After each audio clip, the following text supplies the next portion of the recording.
Hey there, and welcome to Crazy Pepper, the channel where drama sizzles and revenge burns hotter than ever.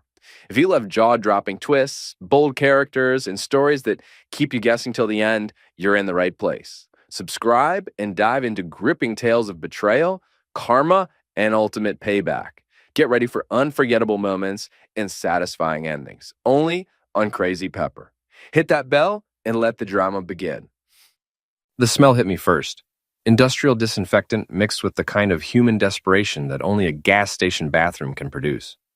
I stood there in my yellow rubber gloves, scrubbing brown stains that told stories I didn't want to hear, thinking about how Vanessa's last words to me still echoed in this porcelain cathedral of humiliation.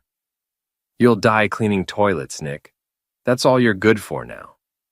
My name is Nick Hanlon, and at 55, I've become the undisputed king of the toilets at Murphy's Gas and Go on the outskirts of Houston.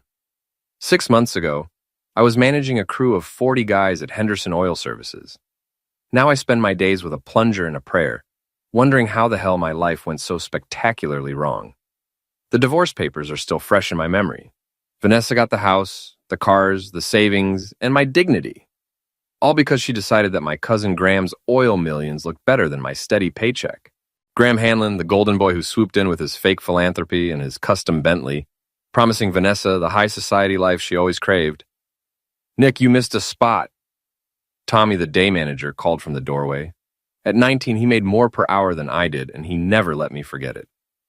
"Which spot would that be, Tommy?" I asked, not looking up from the toilet bowl that had seen better decades. "The one right there by the—" "Never mind, just make sure it's clean. Mrs. Patterson's coming by for inspection." Mrs. Patterson owned this place and had the personality of a rattlesnake with hemorrhoids. She'd hired me out of what she called Christian charity, which apparently meant paying me minimum wage to clean up after truckers with questionable dietary choices. I finished the toilet and moved to the sink, catching my reflection in the cracked mirror. Gray stubble, tired eyes, and hands that smelled permanently of bleach. Vanessa used to say I had nice hands, back when she pretended to care about things like that. The bell above the front door chimed, and I heard familiar voices. My stomach dropped. Oh my God, is that really him? Sherry's voice carried through the thin walls like nails on a chalkboard. Sherry Martinez had been Vanessa's best friend for 20 years, and now she treated me like I had a communicable disease. "In the flesh," came Delilah's response. Delilah Kim, another member of Vanessa's inner circle, always spoke with the kind of fake sympathy that made you want to punch something. Vanessa said he was working here, but I didn't believe it. I stayed in the bathroom, hoping they'd buy their diet sodas and leave. No such luck. "Excuse me," Sherry called toward the bathroom. "Is there someone who can help us? The toilet paper dispenser is empty." Of course it was. I grabbed a roll and walked out, keeping my head down. "Well, well," Sherry said, loud enough for the whole store to hear. "If it isn't Nick Hanlon, bathroom attendant extraordinaire." "Ladies," I said, handing over the toilet paper. "Anything else I can help you with?" "Actually, yes," Delilah said, pulling out her phone. "Could you pose for a picture? Vanessa won't believe how domestic you look in that uniform." The uniform was a blue polo shirt with Murphy's embroidered on the chest and khaki pants that had seen better days. I'd gone from steel-toed boots and hard hats to rubber gloves and name tags. "I'd rather not," I said. "Oh, come on," Sherry insisted. "It's just for Vanessa. She's been worried about you, making sure you landed on your feet." Worried, right. The same woman who'd cleaned out our joint account while I was at my father's funeral was worried about my well-being. "Tell Vanessa I'm doing just fine," I said, turning back toward the bathroom. "Are you, though?" Delilah called after me. "Because this doesn't look fine. This looks like rock bottom." I stopped walking but didn't turn around. "What exactly do you want me to say? Maybe that you're sorry," Sherry suggested, "for all the trouble you caused, for making Vanessa's life so difficult that she had to find comfort elsewhere?" The trouble I caused. That was rich. Apparently working 60-hour weeks to keep us afloat while Vanessa played real estate agent with other people's money was causing trouble. Apparently not wanting to kiss Graham's A at every family gathering was causing trouble. "I'll be sure to add that to my list of regrets," I said. "You should," Delilah said. "Graham's been nothing but gracious about the whole situation. He even offered to help you find a better job. But Vanessa said you were too proud to accept charity." Charity. From the man who'd been sniffing around my wife for 2 years before she finally bit. From my own cousin who'd inherited everything from Uncle Pete while I got the family's leftovers. Graham's a real saint, I said. He is actually, Sherry said. Did you know he's donating $500,000 to the Children's Hospital? Vanessa's helping organize the gala. They make such a beautiful couple. The bell chimed again, and Roy Walker walked in. Roy had been my army buddy 20 years ago and was one of the few people who still treated me like a human being. He took one look at Sherry and Delilah, then at me, and his jaw tightened. Problem here? Roy asked. No problem, Delilah said quickly. We were just catching up with Nick. Looked more like you were kicking a man while he's down, Roy said. Maybe it's time you ladies moved along. Sherry bristled. We have every right to shop here, and I have every right to suggest you shop somewhere else, Roy replied. Unless you actually need something. They exchanged glances, grabbed their sodas, and headed for the door. Sherry paused at the threshold. Nick, she said, when you see Vanessa at the wedding, try to be happy for her.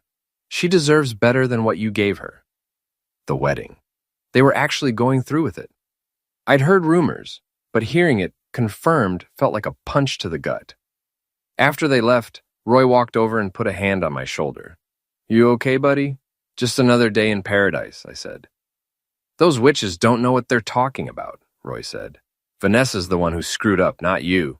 Tell that to the judge, I said. Tell that to everyone who thinks I'm the failure who couldn't keep his wife happy. Screw everyone, Roy said. You're better than this place, Nick. Better than cleaning toilets for minimum wage. Am I, though? 'Cause some days I'm not so sure. Roy was quiet for a moment, then said, Remember in the Middle East when that IED took out our convoy? You carried Martinez 3 miles with a busted leg. You think that guy gives up? You think he accepts defeat? That was different, I said. No, it wasn't. You just forgot who you are. Before I could respond, a woman in an expensive suit walked through the door. She looked completely out of place among the energy drinks and lottery tickets, like a lawyer who'd taken a wrong turn on her way to downtown Houston. Excuse me, she said, approaching the counter where Tommy was pretending to organize cigarettes. I'm looking for Nick Hanlon. My heart stopped. In my experience, lawyers showing up unannounced usually meant more bad news. Maybe Vanessa was going after my pathetic paycheck for alimony. Maybe Graham was suing me for something I didn't even know I'd done. That's me, I said, pulling off my rubber gloves. Hanlon, my name is Maria Trevino. I'm an attorney representing the estate of Peter Hanlon. I believe he was your uncle. Uncle Pete. I hadn't spoken to him in 5 years, not since that awkward Christmas dinner where he'd told Graham exactly what he thought of his business practices. Pete had always been the black sheep of the family, brilliant but bitter, successful but alone. Uncle Pete's dead? I asked. I'm sorry for your loss, Miss Trevino said. He passed away last week, heart attack. I've been trying to reach you, but your old address and phone number were disconnected. Yeah, well, things change, I said. What does this have to do with me? Mr. Hanlon left you something in his will. Something significant. Is there somewhere private we can talk? I looked around the gas station, Tommy pretending not to eavesdrop, Roy watching with curious eyes, the smell of industrial cleaner still clinging to my clothes. This is about as private as it gets, I said. Ms. Trevino glanced around, clearly uncomfortable, then reached into her briefcase and pulled out a thick envelope. Mr. Hanlon, your uncle left you his entire estate. That includes his home, his investments, and his business interests. What business interests? I asked. Uncle Pete had always been secretive about his work, claiming he was in petroleum consulting, whatever that meant. He owned Houston Gulf Refinery, Ms. Trevino said, along with several subsidiary companies and investment accounts. The total value of the estate is approximately $340 million. The words hit me like a physical blow. $340 million? I looked at Roy, who was staring at the lawyer like she'd grown a second head. That's impossible, I said. Pete lived in that little house on Elm Street. He drove a 10-year-old pickup truck. Your uncle was a very private man, Ms. Trevino said. He believed in living modestly while building his business empire. Everything is legitimate, Mr. Hanlon. I have all the documentation here. She handed me the envelope. My name was written on it in Uncle Pete's familiar scrawl. There's also a personal letter, she said. He insisted you read it immediately. With shaking hands, I opened the envelope and pulled out a single sheet of paper. Uncle Pete's handwriting was shaky, but clear. Nick, if you're reading this, then I'm dead and you're probably wondering what the hell is going on. The truth is, I've been watching this family for years, and you're the only one with any integrity left. Graham thinks he's smart, but he's been stealing from me for a decade. Patents, business plans, client lists. He's built his whole empire on my ideas. I let him think he was getting away with it because I wanted to see how far he'd go. Vanessa knew. She's been feeding him information about you, about our family, about everything. That's why she married you in the first place, to get close to the family money she thought Graham would inherit. But here's the thing, Nick. I always knew you were the real deal. You never asked me for anything, never sucked up, never pretended to be something you weren't. That's why you get everything. Graham stole everything from me. But you're the only one I trust. Take it all back. Your uncle, Pete. I read the letter twice, then looked up at Miss Trevino. Is this real? I asked. Very real, she said. I'll need you to come to my office tomorrow to sign the paperwork, but as of right now, you're one of the wealthiest men in Texas. Roy was reading over my shoulder, his eyes getting wider with each line. Holy crap, Nick, he whispered. There's one more thing, Ms. Trevino said. Your uncle was very specific about the timing. He wanted you to have access to everything immediately, but he also wanted you to be strategic about how you handle the information. What do you mean? He suggested you might want to keep this quiet for a while. Let certain people continue believing what they want to believe. He seemed to think you might have some unfinished business to attend to. I looked down at the letter again, focusing on the last line, take it all back. Uncle Pete wasn't just talking about money. He was talking about revenge. The next morning, I called in sick to Murphy's Gas and Go for the first time in 6 months. Tommy sounded annoyed, but I didn't care. I had bigger things to worry about than toilet bowls and Tommy's attitude. Ms. Trevino's office was in downtown Houston, occupying the entire 42nd floor of a glass tower that probably cost more than most people's houses. The receptionist offered me coffee in a cup that looked like it belonged in a museum, and I sat in a leather chair that was more comfortable than my entire apartment. Mr. Hanlon, Ms. Trevino said, emerging from her office with a stack of documents. Ready to change your life? We spent 3 hours going through paperwork. Houston Gulf Refinery was indeed worth a fortune, processing over 100,000 barrels of oil per day. Uncle Pete had also owned a dozen smaller companies, investment accounts in 3 countries, and enough real estate to house a small city. The refinery's general manager is a man named Rajesh Patel, Ms. Trevino explained. He's been running day-to-day operations for 15 years. Your uncle trusted him completely, and he's been briefed on the ownership transfer. What about Graham? I asked. Does he know about any of this? That's where things get interesting, she said, pulling out another folder. Your cousin has been trying to claim parts of your uncle's estate for years. He filed several lawsuits claiming that certain patents and business plans belong to him. Your uncle countersued every time, and we have extensive documentation of Graham's borrowing. She showed me copies of emails, business plans, and patent applications. Graham had been systematically stealing Uncle Pete's ideas and presenting them as his own. The dates were clear. Uncle Pete's work always came first, sometimes by years. Why didn't Uncle Pete stop him? I asked. He was building a case, Ms. Trevino said. He wanted enough evidence to destroy Graham completely. Unfortunately, he died before he could execute his plan. But now I can. If you choose to, you have enough evidence to file criminal charges for corporate espionage, patent theft, and fraud. Graham's entire business empire could collapse overnight. The thought was tempting, but I had a better idea.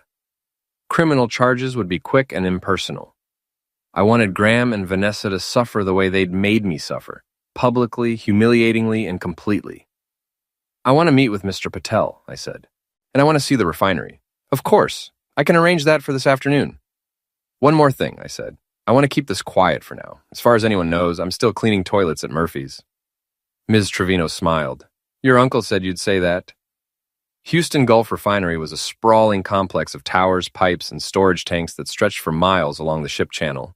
The smell of petroleum hung in the air like incense, and the constant hum of machinery created an industrial symphony that spoke of serious money. Rajesh Patel met me at the main gate. He was a small man in his 50s with kind eyes and calloused hands that suggested he'd worked his way up from the bottom. Mr. Hanlon, he said, shaking my hand. I'm so sorry for your loss. Your uncle was a great man. Thank you, I said. I have to admit, I'm still trying to wrap my head around all this. It is overwhelming, I'm sure, but please know that everything here runs smoothly. Your uncle built something magnificent, and we will continue his work. Patel gave me a tour of the facility, explaining the refining process and introducing me to key personnel. Everyone spoke of Uncle Pete with genuine respect and affection. He'd been more than just an owner.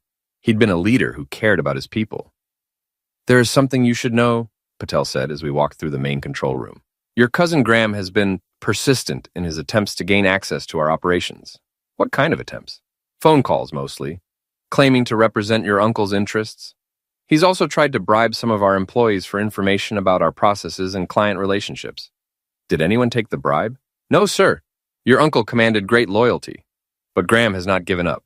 Just last week, he showed up at the front gate claiming he had legal authority to inspect our facilities. What did you do? I called Ms. Trevino. She informed him that he had no such authority and that any further attempts to access our property would result in trespassing charges. We finished the tour in Uncle Pete's office, which had been preserved exactly as he'd left it. The desk was covered with technical drawings and financial reports, and the walls were lined with photos of the refinery's construction and expansion over the years. Your uncle spent most of his time here, Patel said.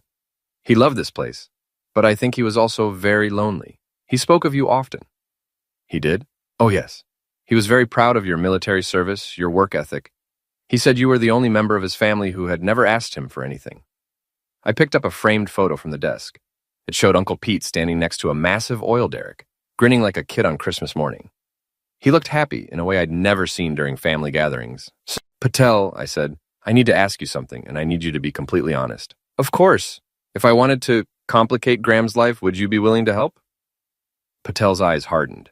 Your cousin has caused this company significant problems over the years. If there is a legal way to stop his interference, I would be very interested in participating. Good, because I have some ideas. That evening, I sat in my crappy apartment, staring at Uncle Pete's letter and thinking about the last 2 years of my life.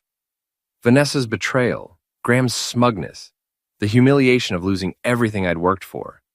It all made sense now. They'd been playing a long game, and I'd been too naive to see it. But Uncle Pete had seen it. He'd been watching and waiting, gathering evidence and building a case. Now it was my turn to finish what he'd started. I pulled out my phone and called Roy. Hey, buddy, he said. How'd the lawyer meeting go? Better than expected, I said. Listen, I need a favor, a big one. Name it. I need you to help me destroy some people who really deserve it. Roy was quiet for a moment, then said, When do we start? The next morning, I showed up at Murphy's like nothing had happened. Tommy made some snide comment about me taking a sick day, and I just nodded and grabbed my cleaning supplies. I had a role to play, and I was going to play it perfectly. Around noon, Sherry and Delilah showed up again. This time they had a third woman with them, Macy Rodriguez, another member of Vanessa's social circle. Macy was younger than the others and had always seemed uncomfortable with their mean-spirited gossip, but she went along with it anyway. Look who's back, Sherry announced as they walked in. Houston's hardest-working janitor. Ladies, I said, not looking up from the magazine rack I was organizing. We have news, Delilah said, pulling out her phone. Want to see pictures from Vanessa and Graham's engagement party? I didn't want to see them, but I also couldn't appear too disinterested. Sure, I said. Delilah scrolled through photos of Vanessa in a designer dress, Graham in an expensive suit, and dozens of well-dressed guests toasting their happiness.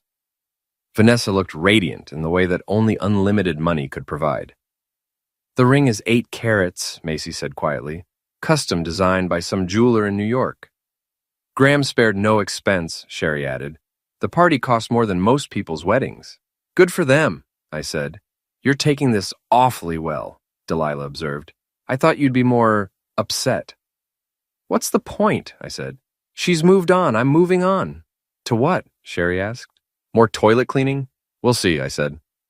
That afternoon, I met with Ms. Trevino again to discuss strategy. We were joined by a man named Carlos Chavez, a former Houston police detective who now worked as a security consultant. Mr. Chavez specializes in corporate investigations, Ms. Trevino explained. Your uncle hired him several times to document Graham's activities. Chavez was a stocky man in his 50s with gray hair and suspicious eyes. He looked like someone who'd seen enough human nature to be permanently disappointed by it. I've been watching your cousin for 3 years, he said, opening a thick file. The man's a walking crime spree. Patent theft, tax evasion, bribery, fraud, you name it. He's probably done it. Why hasn't he been arrested? I asked. Because he's smart about covering his tracks, and he has good lawyers. But your uncle was patient. He knew that eventually Graham would make a mistake big enough to bring him down. Chavez showed me surveillance photos of Graham meeting with various business associates, financial records that showed suspicious transactions, and recorded phone conversations that bordered on criminal conspiracy. The problem is that most of this evidence was obtained through private investigation, Chavez explained. It wouldn't hold up in criminal court, but it would definitely hold up in civil court, and more importantly, it would hold up in the court of public opinion. What do you mean? I asked. Your cousin's entire business model depends on his reputation, Ms. Trevino said. He presents himself as a self-made entrepreneur and philanthropist. If people knew the truth about how he built his empire, his credibility would be destroyed. And without credibility, his business partners would abandon him, Chavez added. His investors would pull out, his clients would leave, and his whole operation would collapse. But we need to be careful about how we release this information, Ms. Trevino warned. If we're too obvious about it, Graham could sue us for defamation or maltreatment. What do you suggest? I asked. We need to make it look like the information is coming from multiple sources, Chavez said. Anonymous tips to reporters, leaked documents, whistleblower complaints, a slow collapse under constant pressure. How long would that take? I asked. Months, maybe years, Ms. Trevino said. I shook my head. Too long. I want them to suffer now, while they're still celebrating their victory over me. What did you have in mind? Chavez asked. I smiled. Something more direct. The next few weeks were the strangest of my life. By day, I continued my routine at Murphy's Gas and Go, scrubbing toilets and enduring the occasional visit from Vanessa's friends. By night, I was planning the most elaborate revenge scheme in the history of Houston high society. The first step was intelligence gathering. I needed to know everything about Graham and Vanessa's routines, their social calendar, their business dealings, and most importantly, their weaknesses. Chavez proved invaluable for this. His network of contacts included private investigators, former cops, and what he diplomatically called information brokers. Within a week, I knew more about my ex-wife and cousin than they probably knew about themselves. Graham's main office was in a downtown high-rise, but he spent most of his time at his home office in River Oaks, Houston's most exclusive neighborhood.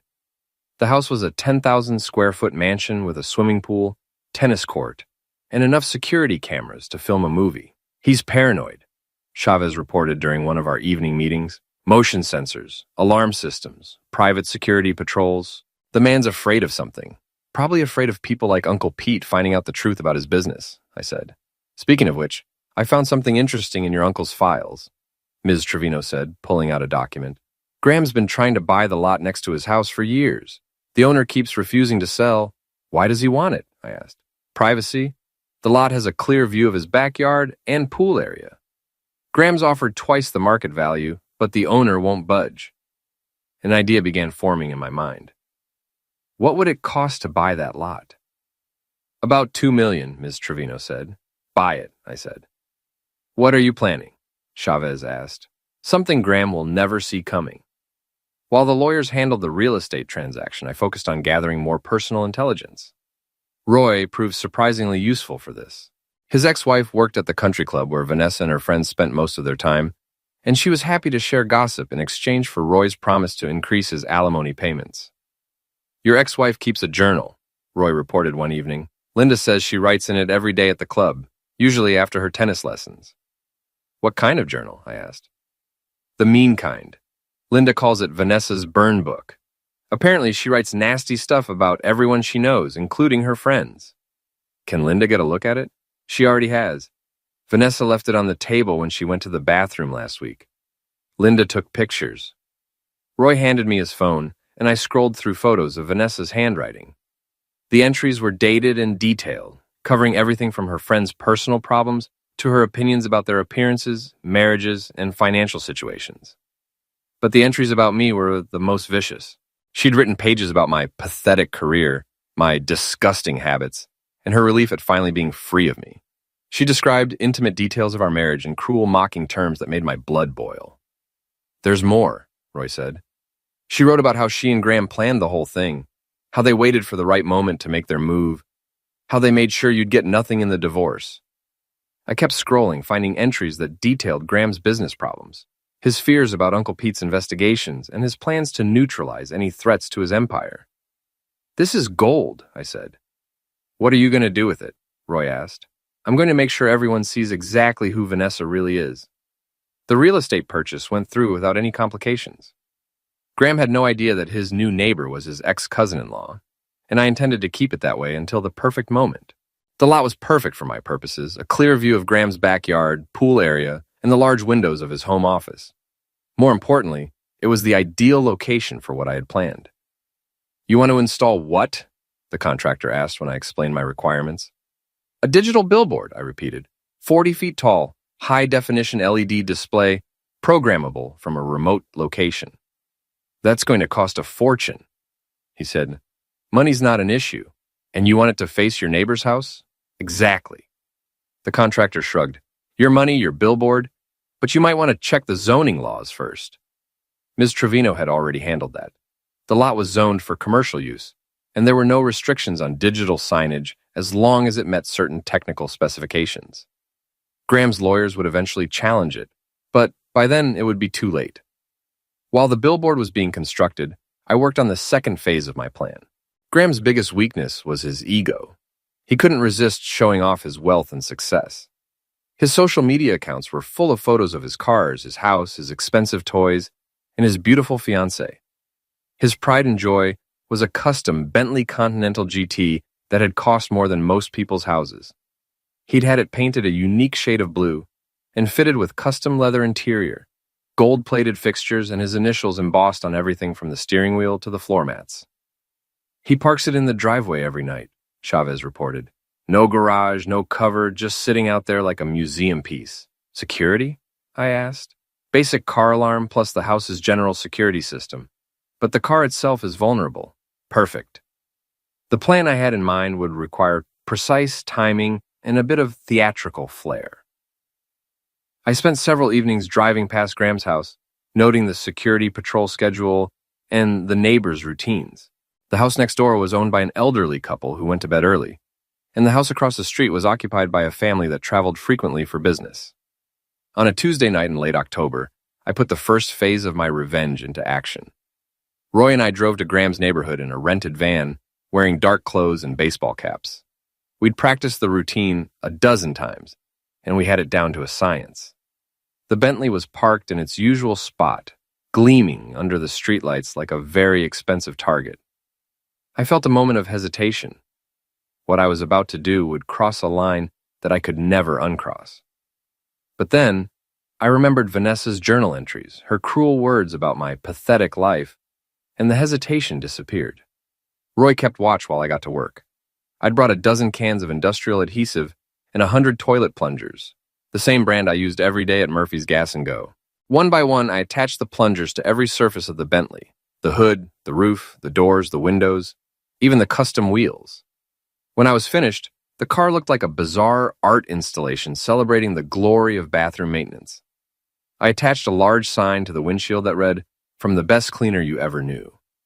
Roy was trying not to laugh as we drove away. "That's either the most brilliant thing I've ever seen or the most insane." "Probably both," I said. The next morning, I was at Murphy's bright and early, cleaning toilets with unusual enthusiasm. Around 10 o'clock, my phone started buzzing with text messages. Roy was sending me screenshots from social media. Someone had taken photos of the Bentley and posted them online, and they were going viral. #PlungerBentley was trending on Twitter within hours. The photos were everywhere. Instagram, Facebook, TikTok, Reddit. Local news stations picked up the story, treating it as a humorous prank rather than vandalism. The comments were brutal. "When you're so rich you can afford a toilet for every bathroom in your house. This is what happens when you piss off your plumber. I'd like to meet the artist who created this masterpiece." But the best part was Graham's reaction. According to Chavez's sources, he'd had a complete meltdown when he discovered his car. He'd called the police, his insurance company, his security team, and anyone else who would listen, demanding that someone find the person responsible. The police had taken a report, but they weren't exactly treating it as a high-priority case. The plungers had been attached with industrial adhesive that would require professional removal, but there was no permanent damage to the car. It was technically vandalism, but it was also hilarious, and even the cops were having trouble taking it seriously. Graham's offering a $50,000 reward for information leading to the arrest of whoever did this, Chavez reported that evening. 50,000? I said, but for toilet plungers? He's taking it personally. His reputation is everything to him, and this makes him look foolish. Good, because this is just the beginning. The billboard was completed the following week, and it was even more impressive than I'd hoped. 40 feet of high-definition display technology, programmable from my laptop, with enough brightness to be seen from space. The contractor had done excellent work, and the timing was perfect. Graham and Vanessa were hosting a garden party the following Saturday to celebrate their engagement. According to my sources, they'd invited 200 of Houston's social elite, including politicians, business leaders, and media personalities. It was going to be the social event of the season. It was also going to be the perfect opportunity for the next phase of my revenge. I spent the week preparing the content for the billboard display. Chavez had provided high-resolution copies of all the evidence against Graham. The stolen patents, the forged documents, the recorded conversations, the financial irregularities. I also had copies of Vanessa's journal entries, including her most vicious comments about her friends and her detailed descriptions of how she and Graham had planned my downfall. But the centerpiece of the display would be a photo of Vanessa that I'd found in her journal, a selfie she'd taken while writing one of her most cruel entries about me. In the photo, she was smiling at the camera while holding a pen over the words, "Nick is pathetic, and I can't wait to be rid of him." The irony was perfect. Saturday evening arrived with clear skies and a gentle breeze. I positioned myself in the empty lot with my laptop, watching through binoculars as Graham and Vanessa's guests arrived. The party was everything I'd expected. Designer dresses, expensive cars, and the kind of fake laughter that only comes from people who are desperately trying to impress each other. Around 9 o'clock, when the party was in full swing, I activated the billboard. The display lit up the night sky with a 40-foot image of Vanessa's selfie and the words, "I left the man who cleaned toilets for a fraud. Soon, they won't even hire us as cleaners." The reaction was immediate and spectacular. Guests stopped talking and stared at the billboard in shock. Someone screamed, someone else started laughing. Within minutes, people were pulling out their phones and taking pictures. But I wasn't done yet. The display changed to show copies of Graham's stolen patents, side by side with Uncle Pete's original work. Then came the financial documents showing Graham's fraudulent transactions. Then Vanessa's journal entries about her friends, displaying her cruelest comments for everyone to see. The party descended into chaos. Guests were leaving in droves, many of them shouting at Graham and Vanessa as they headed for their cars. I could see Graham frantically trying to shut down the billboard, but the control box was locked and secured. Through my binoculars, I watched Vanessa collapse into a chair, covering her face with her hands. Graham was screaming at his security team, demanding that they do something, anything, to make the nightmare stop. But the best was yet to come. As the last of the guests fled the party, I activated the final phase of my plan. A fleet of drones operated by a team of remote pilots that Chavez had hired descended on the property like a swarm of mechanical locusts. Each drone carried a payload of documents, copies of everything displayed on the billboard, plus additional evidence that I'd been saving for this moment. They dropped their payloads over the fleeing guests, covering the driveway and street with thousands of pages of proof that Graham Hanlon was a fraud and Vanessa was a backstabbing social climber. The local news crews arrived within the hour, alerted by anonymous tips from concerned citizens who'd witnessed the spectacle. By midnight, the story was trending nationwide. Houston oil executive exposed as fraud in epic revenge plot. I packed up my equipment and drove home, feeling more satisfied than I had in years. Phase 1 of my revenge was complete, but I wasn't done yet. Graham and Vanessa had destroyed my life for their own selfish purposes. Now it was time to return the favor. The fallout from the garden party was even better than I'd hoped. By Monday morning, the story had gone national. CNN, Fox News, and every major network were running segments about the Houston revenge billboard and the evidence it had revealed about Graham's business practices. I watched the coverage from my apartment, drinking coffee and enjoying every minute of Graham's public humiliation. The reporters had done their homework. They'd verified the authenticity of the documents, interviewed Uncle Pete's former employees, and even found additional people affected by Graham's patent theft. This appears to be one of the most elaborate corporate fraud schemes in Texas history, one reporter said. Mr. Hanlon built his entire business empire on stolen intellectual property, and the evidence suggests his fiancée was complicit in the deception. The business world's reaction was swift and brutal. Graham's investors were pulling out, his clients were canceling contracts, and the Securities and Exchange Commission had announced an investigation into his financial practices. His net worth had probably dropped by $50 million in a single weekend. But I wasn't satisfied yet. Public humiliation was just the beginning. I wanted personal, intimate revenge that would make them feel as powerless and degraded as they'd made me feel. I showed up at Murphy's that Monday morning like nothing had happened. Tommy was glued to his phone, reading about the billboard story, and he barely noticed when I walked in. "Can you believe this crap?" he said, showing me his screen. "Some rich a-hole got totally destroyed by his ex-cousin. They're saying the guy who did it used to be married to the woman. Crazy," I said, grabbing my cleaning supplies. "I bet the ex-husband is loving this," Tommy continued, "getting back at the people who screwed him over. That's some serious revenge right there." "Yeah," I said, "serious revenge." Around noon, Delilah and Macy showed up. Sherry was notably absent, and both women looked like they'd been crying. The journal entries I displayed on the billboard had included Vanessa's cruel comments about both of them, and their friendship was probably over forever. "Nick," Delilah said quietly, "we need to talk to you." "About what?" I asked, not looking up from the magazine rack I was straightening. "About what happened Saturday night," Macy said. "About the billboard." "What billboard?" I asked. "Don't play dumb," Delilah said. "We know it was you. Who else would have access to all that information?" I finally looked at them, noting their red eyes and defensive postures. "I have no idea what you're talking about. I was here Saturday night working the evening shift." "You were not," Macy said. "We called. Tommy said you'd switched shifts with someone. Actually, I'd paid Tommy $50 to lie about my whereabouts, but they didn't need to know that." "Look," I said, "I'm sorry about whatever problems you're having with Vanessa, but I had nothing to do with any billboard." "Those journal entries," Delilah said, her voice breaking. "The things she wrote about us, about our marriages, our kids. How could she be so cruel?" "Maybe you should ask her that," I suggested. "We can't," Macy said. "She's not taking calls. Graham hired some crisis management firm, and they've got her locked away somewhere until this blows over."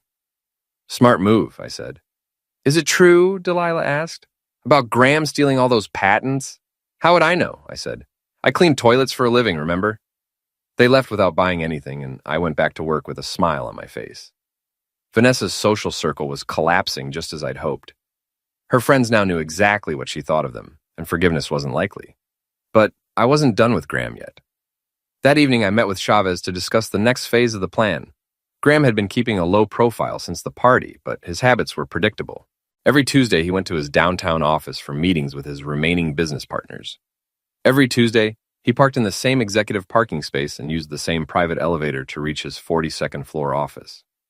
"Security's been increased," Chavez reported, "but it's mostly for show. Graham's more worried about reporters than actual threats." "What about his office building?" I asked. "Standard corporate security and nothing we can't handle." "Good, because I want to pay him a personal visit." Wednesday morning, I called in sick to Murphy's again. Tommy was getting suspicious, but I promised him I'd work a double shift on Thursday to make up for it. Roy and I met Chavez at a coffee shop near Graham's office building. The plan was simple, but required precise timing. Graham always arrived at exactly 9:30 and took the private elevator directly to his office. The elevator required a special key card, but Chavez had contacts in the building's security company. "You'll have about 5 minutes before someone notices the elevator's been compromised," Chavez said, handing me a cloned key card. "That's enough time to get in, do what you need to do, and get out." "What if Graham calls security?" Roy asked. "He won't," I said. "Not when he sees what I'm carrying." The what was a manila envelope containing the most damaging evidence against Graham, documents that could send him to prison for decades if they were turned over to federal prosecutors. I wasn't planning to actually hand them over, but Graham didn't need to know that. At 9:25, I was standing in the lobby of Graham's office building, wearing a cheap suit and carrying a briefcase like any other businessman. The security guard barely glanced at me as I walked to the elevator bank. At exactly 9:30, Graham walked through the front door. He looked terrible. His usually perfect hair was disheveled, his expensive suit was wrinkled, and his face had the pale, haunted look of a man whose world was collapsing around him. He didn't notice me until we were both in the elevator and the doors had closed. "Hello, Graham," I said. He spun around, his eyes widening with shock and fear. "Nick, what the hell are you doing here?" "We need to talk," I said, holding up the manila envelope. "Get out," he said, reaching for the emergency stop button. "I wouldn't do that," I said. "Not unless you want these documents to end up in the hands of the FBI. Graham's hand froze. "What documents?" "The ones that prove you've been laundering money through your charitable foundation. The ones that show you've been bribing city officials for favorable zoning decisions. The ones that document your tax evasion schemes going back 15 years. His face went white. "You're bluffing, am I?" I opened the envelope and showed him the first page, a bank statement showing suspicious transactions between his foundation and a shell company in the Cayman Islands. "How did you get these?" he whispered. "Uncle Pete was thorough," I said. "He spent years documenting your crimes, building a case that would destroy you completely. The only reason you're not in prison right now is because he died before he could turn this over to the authorities." The elevator reached the 42nd floor, but neither of us moved to get out. "What do you want?" Graham asked. "I want you to understand something," I said. "You and Vanessa thought you were so clever, didn't you? Stealing my wife, stealing my life, leaving me with nothing while you lived in luxury, built on lies and theft."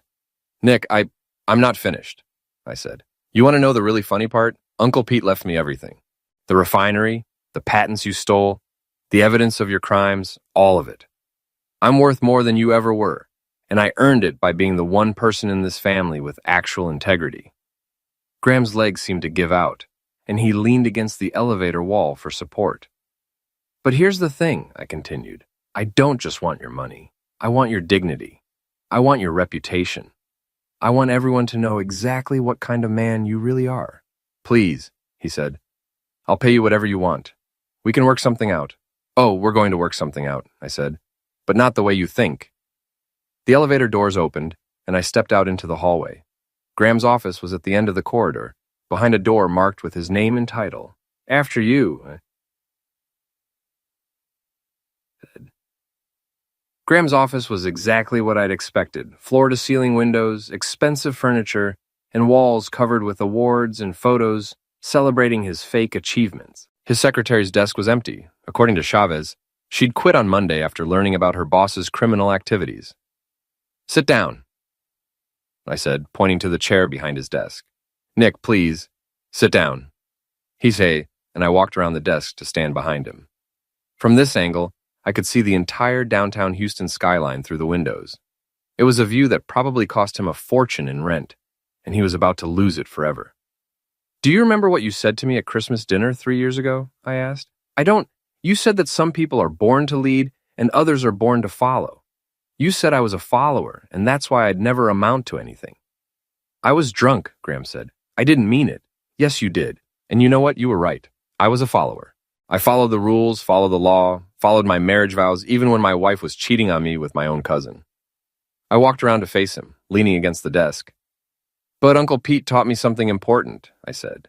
"Sometimes followers become leaders, and sometimes leaders become nothing at all." I pulled out my phone and opened the camera app. "What are you doing?" Graham asked. "Making a movie," I said. "Smile for the camera, Graham." I started recording as I pulled a toilet plunger out of my briefcase, the same brand I'd used to decorate his Bentley. "This is Graham Hanlon," I said to the camera, "oil executive, philanthropist, and expert toilet cleaner. Graham, why don't you tell everyone how you built your business empire?" "Stop this," he said. "Tell them about the patents you stole from your uncle. Tell them about the bribes you paid to city officials. Tell them about how you seduced your cousin's wife to get access to family secrets." Graham lunged at me, trying to grab the phone, but I was ready for him. I sidestepped his clumsy attack, and he stumbled into his desk, knocking over a lamp and scattering papers across the floor. "Careful there, Graham," I said, still recording. "We wouldn't want you to hurt yourself." He tried to get up, but I placed the plunger on his chest and pushed him back down into his chair. "You know what this is?" I said, holding up the plunger.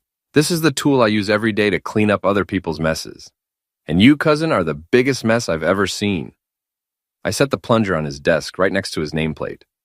Keep it, I said. Consider it a going-away present. I stopped recording and put my phone away. The video goes live in 24 hours, I said. Unless, of course, you'd prefer to make a public apology first. You could call a press conference, confess to your crimes, and beg for forgiveness. It might soften the impact. You're insane, Graham said. No, I said. I'm just getting started. I walked to the door, then turned back for one final comment. Oh, and Graham, you might want to start practicing your toilet cleaning technique. I have a feeling you're going to need it soon. I left him sitting there, staring at the plunger on his desk, and took the elevator back down to the lobby. Phase 2 of my revenge was complete, but the best was still to come. Vanessa was next. The video of Graham went viral within hours of my posting it. The image of Houston's former oil prince sitting behind his executive desk with a toilet plunger on his chest was too perfect for the internet to ignore. Plunger prints started trending immediately, and the memes were brutal. But more importantly, the video had accomplished its real purpose.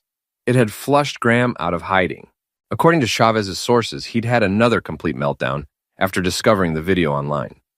He'd fired his crisis management team, screamed at his lawyers, and made several threatening phone calls that were probably being recorded by law enforcement. He's desperate, Chavez reported during our Thursday evening meeting. Desperate people make mistakes. What kind of mistakes? I asked. The kind that get them arrested. The FBI's been watching him since the Billboard story broke, and they're just waiting for him to do something stupid. Like what? Like trying to destroy evidence, or threatening witnesses, or attempting to flee the country. Any of those would give them probable cause to move in. I smiled. Then maybe we should give him a reason to do something stupid. The plan I had in mind was risky, but it would accomplish two goals at once. It would push Graham over the edge and give me the perfect opportunity to confront Vanessa face to face. According to my sources, Vanessa had been hiding at her sister's house in the suburbs, refusing to see anyone or take phone calls. But I knew her better than anyone, and I knew her weaknesses. She was vain, proud, and absolutely terrified of being seen as weak or powerless. If I could threaten her public image one more time, she'd come out fighting. Friday morning, I took another sick day from Murphy's. Tommy was openly suspicious now, but I didn't care. After today, I'd never have to clean another toilet or take orders from a 19-year-old manager. The plan required precise timing and a bit of theatrical flair.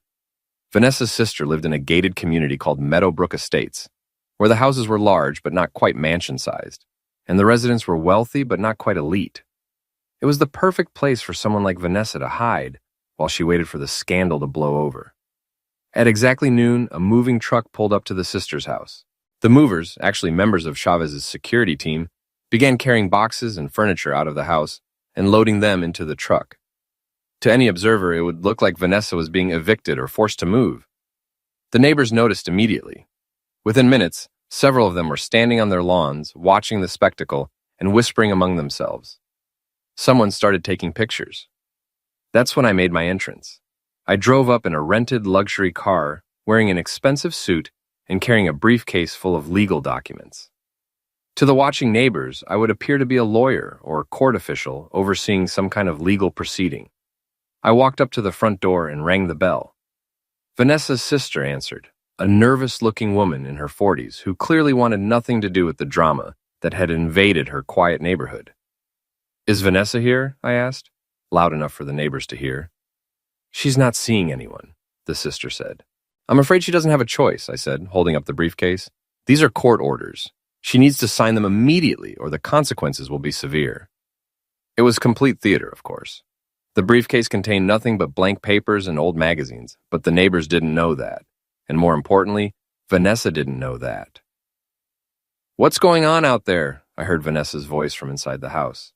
Someone's here with legal papers, her sister called back. A moment later, Vanessa appeared at the door. She looked terrible. Her usually perfect hair was unwashed and pulled back in a ponytail. She wasn't wearing makeup, and she was dressed in sweatpants and an oversized t-shirt. The transformation from polished socialite to desperate fugitive was startling. Nick, she said, her voice barely above a whisper. Hello, Vanessa, I said. We need to talk. I have nothing to say to you, she said, trying to close the door. I put my foot in the doorway. Actually, you have a lot to say. The question is whether you want to say it here, in front of your sister's neighbors, or somewhere more private. She looked past me at the crowd of onlookers, then at the moving truck that was still being loaded with furniture. What do you want? She asked. 5 minutes of your time, I said. That's all. She hesitated, then stepped outside and closed the door behind her. We walked to the end of the driveway, far enough from the house to have some privacy but still visible to the watching neighbors. The moving truck is a nice touch, she said, very dramatic. I learned from the best, I said. After all, you and Graham are experts at dramatic gestures. What do you want, Nick? I want you to understand something, I said. For 2 years, you made me feel like a failure, like I wasn't good enough, wasn't successful enough, wasn't man enough to deserve you. You made me believe that losing you was my fault. Nick, I'm not finished, I said. You want to know the funny part? I actually believed you. I thought I was the problem. I thought if I could just work harder, make more money, be a better husband, maybe you'd love me again. Vanessa looked uncomfortable, glancing back at her sister's house as if she wanted to escape. But you never loved me, did you? I continued. You married me because you thought I was your ticket to the Hanlon family money. When that didn't work out, you found a better option. That's not true, she said, but her voice lacked conviction. Really? Then explain the journal entries. Explain how you wrote about planning my downfall months before you asked for the divorce. Explain how you helped Graham steal information from Uncle Pete. Her face went pale. How did you get copies of your journal? Let's just say you have fewer friends than you thought. I pulled out my phone and showed her screenshots of her own handwriting, the cruel comments about me, the detailed plans for the divorce, the gloating descriptions of her affair with Graham. You kept records of everything, I said. Every lie you told, every scheme you planned, every way you betrayed me. It's all there in your own words. You can't use those, she said. That's private property. Actually, I can, I said, and I already have. The whole world knows exactly what kind of person you are, Vanessa. Your friends, your family, everyone you ever tried to impress, they've all seen your true face. She was crying now, tears streaming down her face as the weight of her situation finally hit her. What do you want from me? She asked. I want you to admit it, I said. I want you to say out loud what you wrote in that journal. I want you to tell me the truth about why you married me and why you left me. Nick, please. Say it, I demanded. She looked around at the watching neighbors, then back at me. Her voice was barely audible when she finally spoke. I married you because I thought you'd inherit money from your uncle, she said. When that didn't happen, I found someone who already had what I wanted. And I never loved you. I don't think I'm capable of loving anyone except myself. It should have hurt to hear her say it, but instead I felt nothing but satisfaction. After 2 years of wondering what I'd done wrong, I finally had the truth. Thank you, I said. That's all I wanted to hear. I turned to walk away, but she grabbed my arm. What happens now? She asked. What are you going to do to us? Nothing, I said. I don't have to do anything. You and Graham destroyed yourselves the moment you decided to build your happiness on lies and theft. I just made sure everyone could see it. But the business, the money, Graham's lost everything. Good, I said. Maybe now he'll understand what it feels like to have nothing. And me? What about me? I looked at her, really looked at her, for the first time in months. Without the designer clothes and professional makeup, without the arrogant smile and calculating eyes, she looked small and ordinary and very, very afraid. You'll survive, I said. You're a survivor, Vanessa. You'll find another man to use, another life to steal, another person to betray. It's what you do. That's not fair, she said. Fair, I laughed. You want to talk about fair? Was it fair when you cleaned out our bank account while I was at my father's funeral? Was it fair when you told everyone that I was abusive and unstable? Was it fair when you helped Graham steal from my uncle? She had no answer for that. Here's what's going to happen, I said. You and Graham are going to disappear from my life forever. You're going to take whatever money you have left and start over somewhere else. And if I ever see either of you again, if you ever try to contact me or anyone in my family, I'll release the rest of the evidence I have against you. What evidence? She asked. The kind that could send you both to prison for a very long time, I said. The kind that proves you weren't just Graham's mistress. You were his accomplice. Her face went white. I didn't know about the patent theft. Maybe not at first, I said. But you knew by the end. Your journal entries prove it. You wrote about helping him hide documents, about lying to investigators, about covering up his crimes. That's not... It's over, Vanessa, I said. You lost. Graham lost. I won. Accept it and move on. I walked back to my car, leaving her standing in her sister's driveway, surrounded by neighbors who now knew more about her personal life than they'd ever wanted to know. As I drove away, I saw Graham's Bentley, the one I decorated with toilet plungers, speeding toward the house. He'd probably seen the social media posts about the fake eviction and was rushing to Vanessa's rescue. It was perfect timing for the final act of my revenge. I parked at the end of the street and called Chavez. "Graham's here," I said. "Are your people in position?" "Ready and waiting," he said. "The FBI's been monitoring his phone calls, and they know he's planning something desperate. This should push him over the edge." Graham's car screeched to a halt in the driveway, and he jumped out, screaming at the fake movers to stop loading the truck. When they ignored him, he tried to physically stop them, grabbing boxes and throwing them on the ground. That's when the real police arrived. They'd been waiting around the corner, alerted by an anonymous tip about a domestic disturbance at the address. When they saw Graham physically attacking the movers and destroying property, they had probable cause to intervene. The arrest was swift and professional. Graham was handcuffed and placed in the back of a patrol car, while Vanessa watched in horror from the doorway. The neighbors were recording everything on their phones, and I knew the footage would be online within minutes. But the best part was yet to come. As the police car pulled away with Graham in the back seat, a caravan of black SUVs arrived at the house. Federal agents, armed with search warrants and evidence bags, began a systematic search of the property. They'd been building a case against Graham for weeks, using the evidence I'd provided as a starting point for their own investigation. The dramatic arrest was just the beginning. They had enough evidence to charge him with dozens of federal crimes, from tax evasion to wire fraud to money laundering. Vanessa would probably avoid criminal charges, but her reputation was destroyed forever. She'd never again be welcome in Houston high society, and any man wealthy enough to interest her would know exactly what she was capable of. I drove home to my apartment, poured myself a glass of Uncle Pete's best whiskey, and watched the news coverage of Graham's arrest. The reporters were calling it the end of one of the biggest corporate fraud cases in Texas history, and they were right, but for me it was something else entirely. It was justice. The next morning I walked into Murphy's Gas and Go for the last time. Tommy was behind the counter, glued to his phone as usual, reading about Graham's arrest. "Holy crap," he said when he saw me. "Did you see this? That rich guy who got pranked with the toilet plungers? He got arrested by the FBI. They're saying he stole millions of dollars." "Crazy," I said, untying my apron and hanging it on the hook behind the counter. "Where are you going?" Tommy asked. "I quit," I said. "You can't quit. You need to give 2 weeks' notice." "No," I said. "I really don't." I walked out of Murphy's Gas and Go and into the Houston sunshine, breathing free air for the first time in months. My phone was buzzing with calls from reporters who wanted to interview the mystery man behind the billboard revenge plot, but I ignored them all. I had better things to do, like running an oil refinery, like being worth $340 million, like proving that sometimes the good guys really do win. As I drove toward downtown Houston, in my new life, I thought about Uncle Pete and the lesson he'd taught me. Patience is the ultimate tool, and revenge is a dish best served with a side of poetic justice. Graham and Vanessa had thought they were so clever, stealing my life and building their happiness on my misery. But they'd made one crucial mistake. They'd underestimated the man they'd left cleaning toilets. Maybe I'd open a cleaning business after all. There seemed to be a market for it, especially when it came to cleaning up other people's messes. And I was very, very good at cleaning up messes.